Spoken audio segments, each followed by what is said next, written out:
A vitória do Trump representa a derrota da democracia, da civilidade, daquilo que todos nós conhecemos como certo.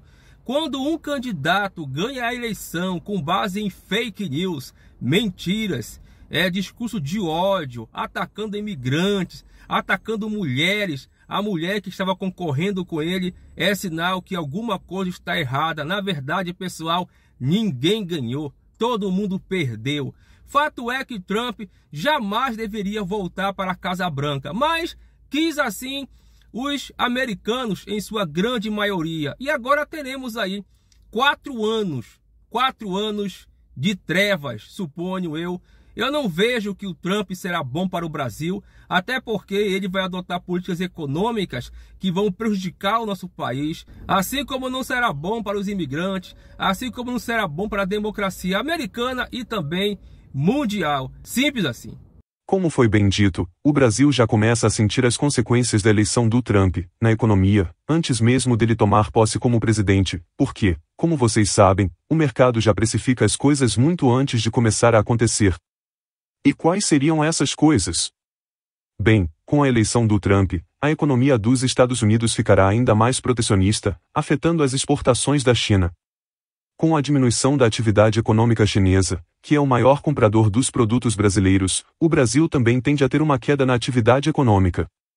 Agora, vejamos a parte da democracia brasileira, que também poderá ser afetada pela eleição do Trump. Aliás, o Bolsonaro sonha que isso aconteça, até porque quer ficar elegível em 2026.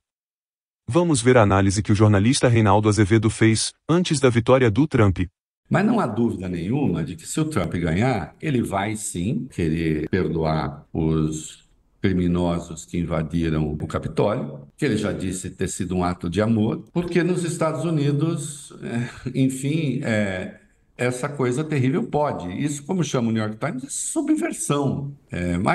Não, ele está expressando uma opinião. Foi um ato de amor que matou 5 pessoas. Coisa inédita, nunca se tinha visto aquilo, né? Então é claro que se o Trump ganhar, os bolsonaristas vão elevar a pressão para que se aprove a anistia aqui dentro. Aliás, eles estão contando com isso. Para eles é o principal fator. Se o Trump perder, eles vão ficar bastante desanimados. Agora, se o Trump ganhar, eles vão querer forçar a mão aqui em favor da anistia aos golpistas de 8 de janeiro, em favor da anistia ao próprio Jair Bolsonaro. Tanto é que ele se coloca como, digamos, o trumpista local. E, em certa medida, é verdade. Sim, aquele que diz aqui dentro coisas mais próximas do que diz o Trump no que respeita a valores é o Bolsonaro. Bem, tudo o que foi dito até agora é como a eleição do Trump pode afetar o Brasil. Não quer dizer necessariamente que as coisas não possam mudar, ou até nem acontecer. Fica mais como um alerta. Nós também sabemos que o Lula tem grande talento para lidar com políticos que pensam diferente dele.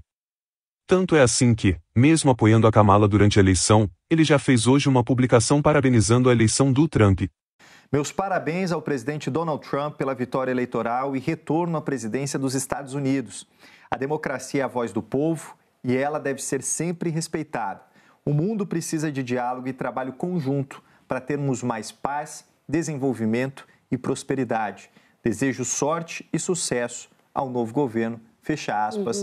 Então acaba de ser publicado na rede social X do presidente Lula essa manifestação, portanto, reconhecendo a vitória de Donald Trump e desejando sorte e sucesso ao novo presidente americano. O Brasil continua sendo um país-chave para os interesses comerciais e geopolíticos dos Estados Unidos. Portanto, pressionar o Brasil de qualquer jeito pode ser um grande erro político, uma vez que faria o Brasil se aproximar ainda mais da China, fortalecendo os BRICS, que é tudo que o Donald Trump não quer. Ele próprio, o Trump, em uma entrevista no ano passado, disse que o maior medo dele é o mundo abandonar o dólar, e como todos sabem, os BRICS querem abandonar o dólar. Iran gets together with Saudi Arabia through China.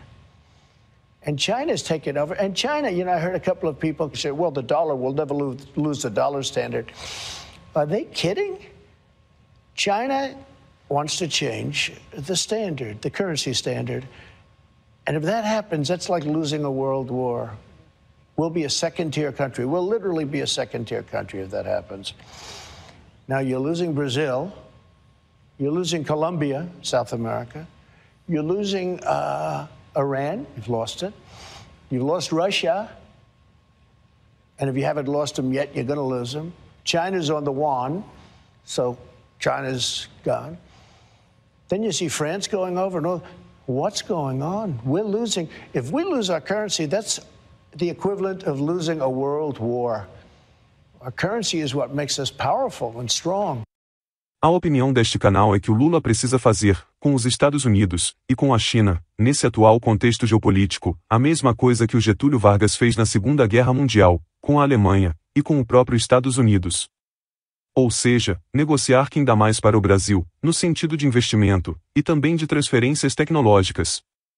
Talvez, essa seja até uma grande oportunidade para o país. Geopoliticamente, a gente tem uma mudança abrupta. Trump, por exemplo, fala que quer acabar com a guerra da Ucrânia e Rússia, porque ele acha que essa guerra é desnecessária, mas na verdade não é isso não. Trump quer acabar com a guerra Rússia e Ucrânia porque o Trump ele quer acabar com a aproximação da Rússia com a China. O Trump, desde o primeiro mandato dele lá em 2016, ele sempre teve um inimigo muito claro, que era a China. Tanto que boa parte das fake news sobre a pandemia vieram desse senhor. E ele verbalizou num discurso na semana passada que era necessário afastar a Rússia da China para interromper esse ciclo de crescimento, ou seja, interromper o ciclo de crescimento do sul global. Então é por isso que ele quer acabar com a guerra da Ucrânia, porque ele quer fortalecer os laços com o Putin e abrir uma frente contra a China. E para abrir essa frente contra a China, ele usa Taiwan. E além disso, no Oriente Médio a situação fica muito mais grave do que já é. Porque, por exemplo, Trump e Netanyahu têm uma relação próxima, bem próxima mesmo. E parece que já imaginando que o Trump ia ganhar, o Netanyahu começou uma grande reforma de gabinete lá em Israel, colocando os mais extremistas possíveis em cargos chaves, como, por exemplo, o Ministério da Defesa. Trump, inclusive, dá carta branca para terraplanar boa parte do Oriente Médio, tá? Em todos os discursos do Trump, quando o papo era o Oriente Médio, ele deixou bem claro que o grande inimigo dos Estados Unidos era o Irã. Ou seja, o Trump vai usar Israel efetivamente para uma guerra contra o Irã. Na América do Sul, a coisa piora mais ainda. Temos dois problemas aqui com o Trump. E um dos problemas também pega a Europa, tá? O Trump, além de ser uma grande liderança na americana, ele é o grande representante da extrema-direita mundial. A extrema-direita que estava enfraquecida porque perdeu uma série de eleições, começa a se fortalecer com o Trump. É sempre bom lembrar a onda que o Trump trouxe lá em 2016, quando ele ganhou a primeira vez. Então, as extremas-direita ao redor do mundo, no Brasil e na Europa, elas vão se fortalecer com essa presidência. E no caso específico pra gente, além de ter um fortalecimento forte da extrema-direita nessa área aqui, a gente ainda tem um outro problema. O Trump realmente tem uma visão intervencionista sobre a América do Sul. E o foco dele, já alguns discursos, é a Venezuela. E aí a gente tem que observar como vai ficar essa relação Trump e Venezuela, se ele vai conseguir continuar com um discurso intervencionista ou se a Venezuela é uma forte aliada da Rússia, ele vai mudar o discurso para um discurso mais amigável. Mas sim, a gente corre um sério risco de intervenção na região.